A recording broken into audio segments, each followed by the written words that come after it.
मोननाय फरायसाफोरनो नोंथांमोना बिटिसिआव गोबां अनसुंथाइ होबाय नाथाय जोंनि गफुराव दासिमबो माखासे दंबावो बिथांमोना नङा गोबांनो होआखै जोंहा इलेक्सन इस्ताहाराव दङ बिटिसि ओनसोलनिफ्राय टप 10 सायख'गोन आरो जाय जाय टप 10 आव जागा मोनगोन बिथांमोनहा 5 लाख करि मोनगोन आरो जिखुनु जाया एमआइएल नेपाली बर' आसामिस जिखुनु जाया मादार लेंगुवेजाव जाय बयनिफ्राय बांसिन नम्बर मोननाय मेट्रिकआव बिथांमोननो 3 लाख थाखा होगोन बेखौ दासिमबो होआखै गभर्नमेन्टआ मानोना गभर्नमेन्टआ होगोन आरो बे खोथाखौ मानाव गेदेर बिटिसिनि चिफ हाग्रामा महिलारि सारा बुंदों साननैसोनि उनाव होगोन आरो दिनैसिमबो रावनोबो होथ'वाखै होगोनसो नाथाय क'क्राझार डिस्ट्रिक्ट बाक्सा डिस्ट्रिक्ट चिरां डिस्ट्रिक्ट उदालगुरि डिस्ट्रिक्टआ डिस्ट्रिक्ट बिपिएफ आरो बिजेपिआ बिथांमोनहासो होदों गावबागाव डिस्ट्रिक्टआव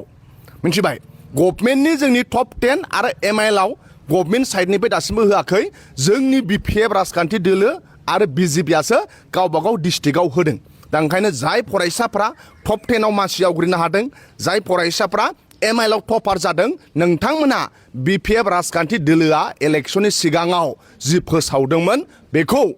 सरकार जानायनि उनाव दा बिटिसि सरकारा साफ्रोमबो फरायसानो टप 10 आव मानसि आवग्रिनो हानाय आरो एमआइएल जिखुनु एमआइएलआव टपारफोरनो होगोन बिटिसि सरकारा साननैसोनि उनाव होगोन